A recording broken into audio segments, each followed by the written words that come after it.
vu devant. Oh, elle a vu, elle a vu. Regardez le timing parfait. Ah oui d'accord, la batteuse a calé. Ça pue du cul. Il y a un problème.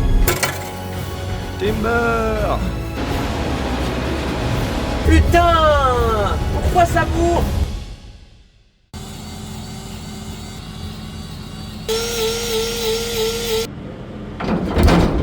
Bien étanche normalement. Donc vous avez compris certainement qui dit graissage de la porte de benne dit colza.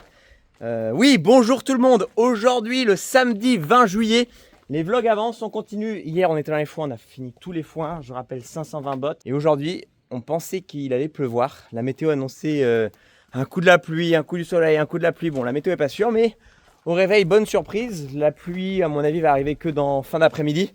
Enfin, ça va se rager. Donc là, en fait, on a le temps de prendre le bousin. La batteuse est déjà au champ là-haut. Je vous rappelle, quand on a moissonné l'orge de Bruno, le champ de colza de notre autre client était juste à côté. C'est le colza qui va être mûr en premier, le plus précoce. Donc la batteuse est déjà là-bas. Il n'y a plus qu'à sauter avec les tracteurs et à essayer. Oui, on graisse la porte tout simplement parce que le colza est une toute petite graine. Donc si c'est pas bien parfaitement étanche, bah ça fuit quoi. Tu perds de la marchandise. Bon bah les amis, hein, vous avez le programme. Hein. Aujourd'hui, moisson de colza.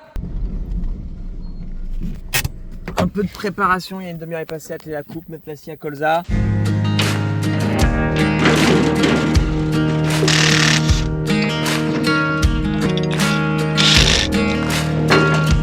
Ah, j'ai oublié de mettre la coupe batterie. Bon, ça démarre.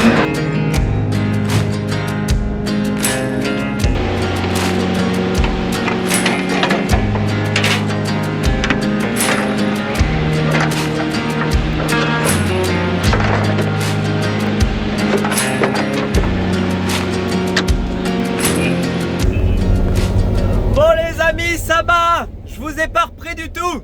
Donc oui, je suis dans le colza. Donc là, on est à 25 km de la ferme chez un client où il y a normalement 13 hectares de colza. On n'en récolte pas 13. Sur la parcelle de 9 hectares et demi, j'ai récolté que 4,5 hectares.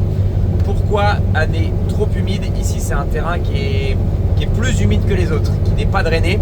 Donc dans des années humides, ça peut être compliqué. Colza, année humide, le colza n'aime pas l'humidité.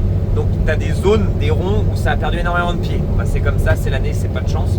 Donc bon, on essaie de faire ce qu'on peut. On est à 9 d'humidité, donc pile poil. Écoutez les amis, c'est parfait. Du coup, je pensais pas forcément battre aujourd'hui parce que déjà de base, ils annonçaient de la flotte pour aujourd'hui.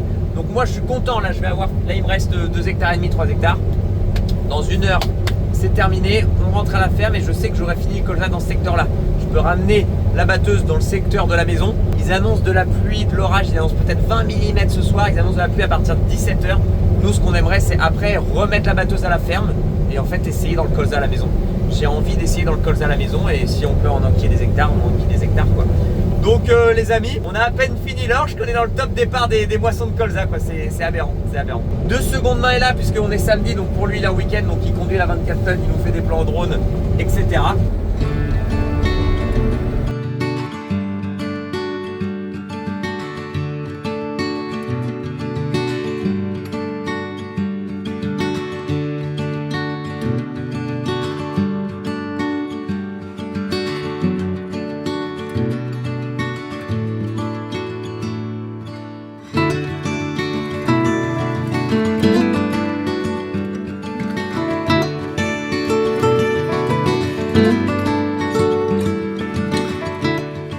Les amis, Manon est pas là, ce qui dit moyen du beurre, le fameux sandwich triangle poulet rôti.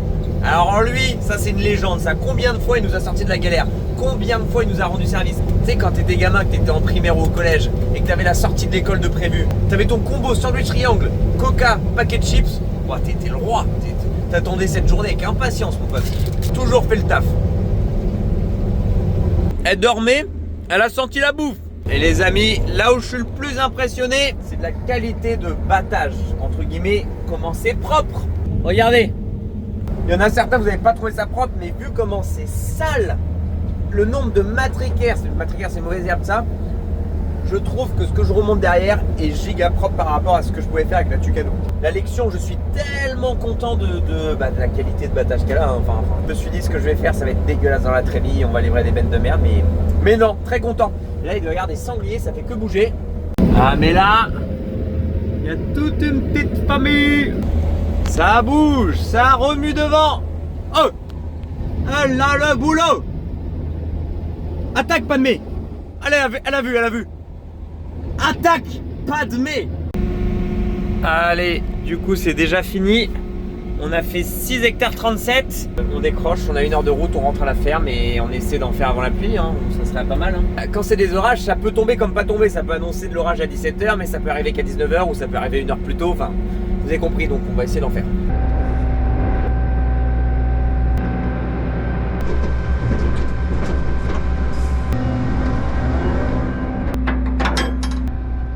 On ramène le chariot de coupe avec un tracteur parce que pour sortir ça passe pas. Avec la Tucano c'était déjà beaucoup trop juste.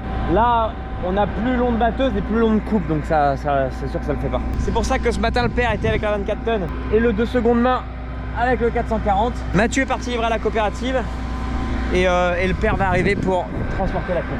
Bah tiens voilà. Nous reprenons la route et sans la coupe du coup. Ça c'est pratique, ça on va se sentir plus à l'aise. Et le père qui est juste devant.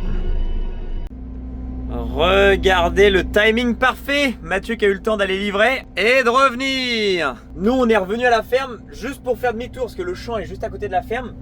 Mais du sens où on arrive, tu peux pas braquer. Faut qu'on arrive du sens de la ferme en fait. Donc on vient à la ferme, on fait demi-tour et on repasse du bon sens quoi. Tu fais un coup de plein. Ah t'as plus d'essence? Et d'Adiblou non plus. Ok bah fais tout et puis bah de toute façon on arrive à la ferme, ok. Ça marche. Alors cet été la POV de moi atteler la coupe, vous allez la voir je ne sais pas combien de fois. Bon, c'est déjà la 2e ou 3e fois de la journée.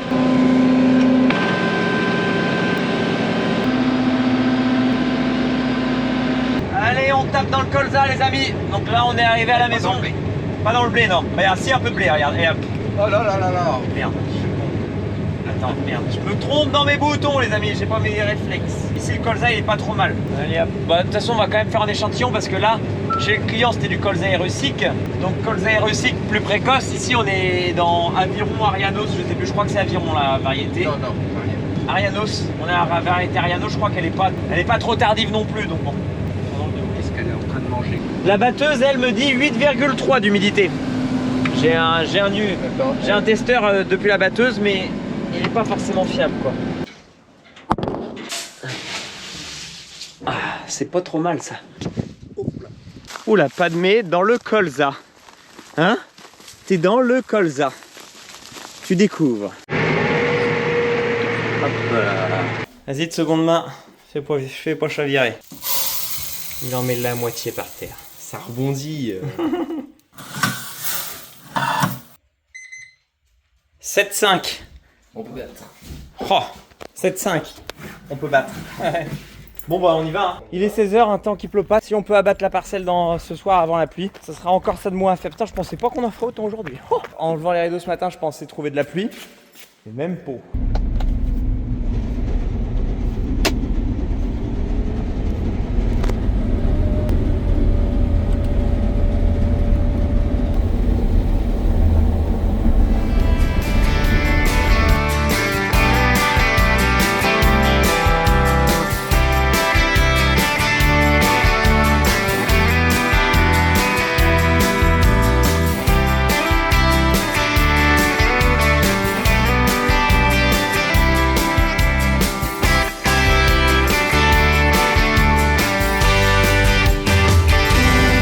Les amis, je viens d'avoir un boucan du tonnerre au niveau du batteur.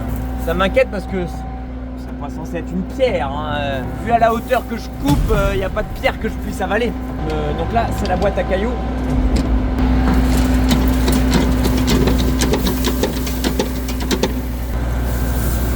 Bon les amis, j'ai vidé la boîte à cailloux, je vois rien au moins devant la PS.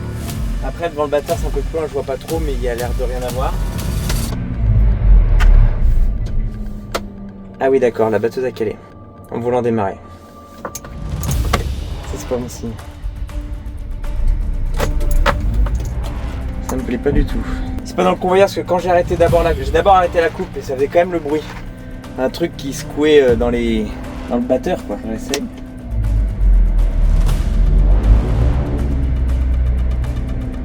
Non, ça se met pas en route. Quelque chose qui bloque. Incident du contre-batteur. vais regarder de par ici, j'y verrai peut-être mieux. Putain, j'espère qu'il y a rien de grave. Là, pour que la batteuse elle ne démarre même pas, quand je mets la machinerie, que ça fasse caler la batteuse, ça pue du cul. J'y vois rien, je vais aller chercher une lampe. Je comprends pas. Je vais desserrer à fond le contre-batteur, essayer de refaire démarrer, mais je vois rien, Est-ce que j'ai passé une bestiole, genre un sanglier ou un renard qui est coincé un peu plus loin? Ça c'est peut-être probable. Du coup en ouvrant tout au maximum ça va peut-être passer. T1 d'ouverture, j'ouvre à fond. Ça y est, ça a démarré. À mon avis il y a quelque chose qui était dedans. Pour que ça fasse caler la batteuse, et le deuxième coup ça a démarré, c'est-à-dire que la batteuse n'a pas calé. Ça a démarré l'entraînement mais ça a patiné sur les courroies. Les courroies patinaient parce que j'avais aucun entraînement ailleurs. Bon, il n'y a pas un bruit suspect. J'ai dû passer un animal. Mais bon, l'animal passé, je l'aurais entendu au broyeur fort là derrière. J'en sais rien. Qu'est-ce qui s'est passé? Ça a fait un bruit du tonnerre. J'ai tout arrêté du coup. Et après, ça a fait caler la batteuse à démarrer. Pour remettre la tôle, j'ai éteint la batteuse parce que j'ai pas envie de... On sait jamais, il n'y a pas de raison que ça démarre, mais ça mange pas de pain de l'éteindre et de rallumer après quoi. J'espère qu'il n'y a pas un problème, une pièce qui se balade et quand il y a du fourrage, ça fait que ça bug. Là, le fourrage est dégagé maintenant, donc ça a l'air d'y aller. C'est pile poil quand j'ai activé le cruise pilote. Ça refait un bruit. Non, il y a un problème. Ça fait un bruit d'enfer.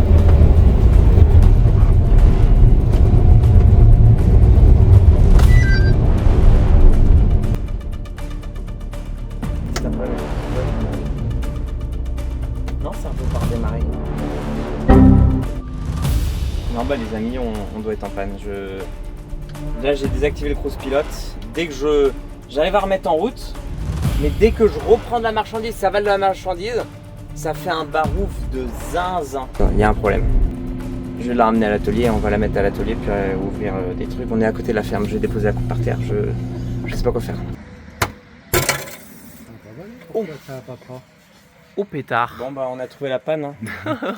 Mais j'ai pas l'expérience quand ça faisait ça avec la Tucano. Quand ça bourrait au broyeur, tout simplement ça faisait arrêt des squares, ça bloquait les squares, ça se mettait à patiner. On arrêtait tout, j'avais débourré. Parce que là, ça faisait juste un gros bruit dans la cabine, mais pourquoi sous la cabine? On défait les boulons de 13, on fait sauter la tôle qui est là. Oh là! Voilà, je pense pas qu'il y a eu de casse non plus. Hein. Non, mais je comprends pas qu'il y a des alarmes et tout, qu'il n'y ait pas d'alarme. Ça se casse la gueule. Timber! Alors. Ça va être plus simple comme ça. Je coupe! Quand est-ce qu'elle doit le faire? C'est une tauchine comme si c'était Ah. pour bon. Est-ce qu'en rallumant les squares là comme ça là, tout on peut rallumer comme ça là, tout ouvert, ça va rien faire, ça va chier partout, c'est tout. J'attends l'expertise du père parce que parfois j'ai des idées, mais c'est peut-être pas forcément les bonnes idées, c'est à répéter d'autres choses par derrière. Parce que là, bon, pour chier le truc, là on a retiré le plus gros, ça tombait. Ça tombait pas dans le broyeur, c'est le broyeur, je sais pas pourquoi il aspirait pas, il y a rien qui. Ça se trouve il tourne pas le con. Ça se trouve il tournait plus, c'est pour ça, il y a quelque chose. Et du coup, ouais, Ça se trouve il entraînait plus. Je remets en route.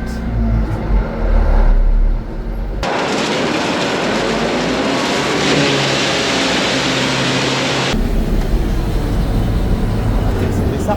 Mais c'est bizarre parce que ça me mettait aucun code comme quoi c'était bourré à l'arrière. Et le bruit, le barouf que ça faisait, c'était vraiment au niveau du batteur. Comme quand je passe un débris ou quoi. Mais à moi. Ça avale pas là. Le broyeur n'avale pas? C'est resté bloqué. Oui, mais parce que j'ai plus la tôle aussi qui accompagne bien. Et peut-être que ça avait trop bourré aussi parce que du coup, moi une fois que j'ai bourré, j'ai rallumé. Une fois que ça s'est remis en route, j'ai rallumé et j'ai refait 10 mètres. Hein. Donc j'ai dû en accumuler dans les squares gentiment. Hein. Il devrait y avoir une sécurité, pas de sécurité, mais un palpeur. Ouais, dégage-moi ça, je vais regarder après.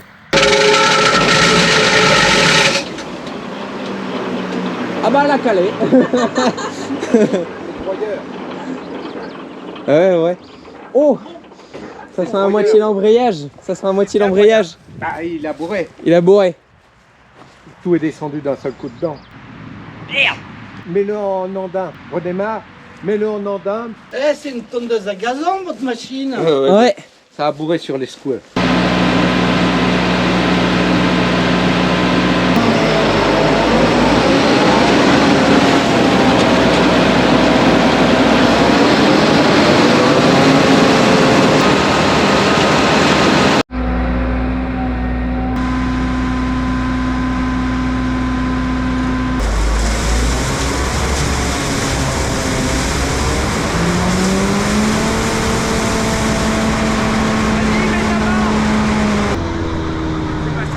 Ouais, tout est passé. Même ce qui était dans les squares encore. Débourrez les couteaux de broyeur, mettez des gants. Non mais sans rire, mettez des gants. Ah oui. ouais, on regarde pas. Bon les amis, ils ont fini de réparer ça pendant qu'on me soignait. Puis moi en plus, comme je suis une chochotte, je tourne à moitié de l'œil. Moi j'ai tourné de l'œil, j'ai été mettre les 4 fers en l'air, allongé par terre. Putain, c'est pas que ça me stresse parce que bon, je voulais continuer le boulot.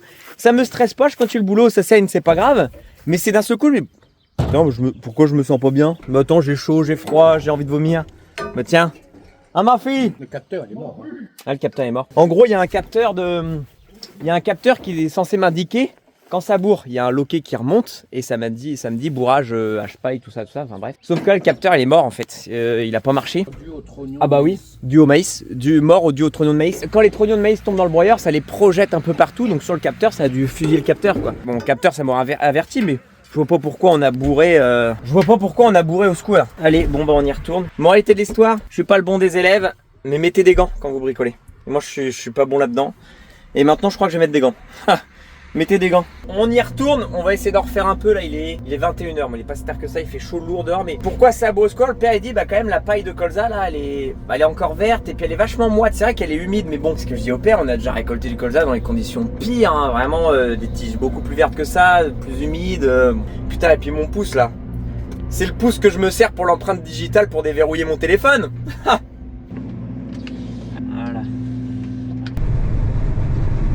Bon, ça devrait pas faire de bruit. Hein. Bon, du coup, je réactive pas le cruise pilote. Hein. Même si c'était pas ça la panne, je préfère pas. On voit que le broyeur fonctionne, il éjecte partout. Donc, je vais surveiller la caméra que ça éjecte bien. Si je vois que ça éjecte plus, c'est que tout simplement, bah, ça passe plus dans le broyeur. Parce que là, j'ai plus de capteur qui me dit que c'est bouché là-haut en fait. Donc bon, à surveiller. Faut que j'aille là-dessus maintenant.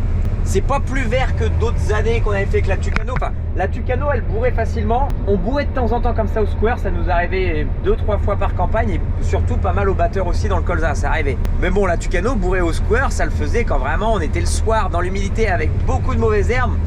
Voilà, la lection quand même, elle devrait envoyer quoi. Faut y aller, putain, bah là on a perdu 1 heure. Hein. 1 heure et demie facile. Bon, j'avais pas forcément besoin de rentrer à la ferme pour ce type de panne. J'aurais pu le faire directement au champ, de débourrer finalement. Mais comme je trouvais pas ce que c'était, parce que je vous dis, ça faisait vraiment un bruit dessous la cabine. Puis je suis pas habitué. Moi, ça faisait pas les mêmes bruits quand je bourrais comme ça avec la Tucano. Donc c'est le temps que je trouve où c'est, etc. On est à 100 mètres de la ferme. J'ai plus vite fait de mettre tranquillement à la ferme, avoir les outils sous la main et tout. Donc, ouf, que de péripéties. Putain, cette vidéo, je l'ai commencé ce matin. J'ai pas pu filmer dès le début parce que bah, j'étais avec mon client. Je me dis, ah, j'aurais pas grand chose à vous raconter, mais il y a des journées comme ça. Il y a des journées où j'ai moissonné 30 hectares de blé. Il va rien se passer pendant les 30 hectares de blé. Juste avancer, tourner en bout de champ, vider dans une benne. Il y aura rien à vous montrer en caméra. Ou il y a des jours où bah, t'as des péripéties. C'est chiant, je préférerais pas en avoir, mais ça a l'avantage de vous créer du contenu dans ce cas-là. Bon, on va peut-être aussi faucher un peu plus haut parce que je suis pas assez. Je prends peut-être aussi trop de marchandises, vous voyez. Vous voyez les siliques, je sais pas si vous voyez en fait. Elles sont vachement hautes. J'ai pas besoin de prendre la plante en entier. Hein. Et elle, bah, elle redort. Putain, ça vient de recommencer. Ça vient de recommencer à faire le bruit. Puis je voyais que ça chiait plus à la caméra. Aussitôt. Donc je me suis arrêté aussitôt le temps que ça avale, que ça passe. Je pense que c'est passé. Mais comme j'ai pas de capteur, ça me dit pas si ça bourre là-haut en fait. Donc là je sais pas, je réessaye. Je pense que c'est passé parce que quand je me suis arrêté, j'ai vu que ça continuait à tomber encore en du bruit. Non. Putain! Pourquoi ça bourre? Oh c'est bon, allez, on rentre à la ferme, allez c'est bon. Pourquoi ça bourre? On arrête là. Donc j'ai appelé le père. Le père dit bah oui c'est normal, les cannes sont vertes, il fait un peu moite dehors, c'est humide, donc ça, en fait ça glisse pas dans le broyeur, ça bourre pas au broyeur, c'est juste que dans la descente avant de tomber dans le broyeur, bah ça se bloque, ça se coince. Moi, je suis pas d'accord avec le père, je dis je suis pas d'accord parce que on a déjà fait dans des conditions pires que ça. L'année dernière, j'ai battu 2 nuits avec cette batteuse sous l'humidité. D'ailleurs, je vendais les mérites qu'elle s'arrête jamais, tiens. L'année dernière, j'ai battu sous de l'humidité de zinzin. Ça passait, je sais pas. Surtout que j'allais pas vite là. Au contraire, j'allais même pas à 4 km/h, j'étais à 3,8 km/h. Donc on va pas dire que c'est vite, hein. Surtout, ce qui est frustrant, c'est de se dire que c'est pas qu'on peut pas battre parce que le grain est humide, c'est on peut pas battre parce que ça bourre au square, quoi. T'aurais dû prendre t'aurais dû prendre une machine à retors.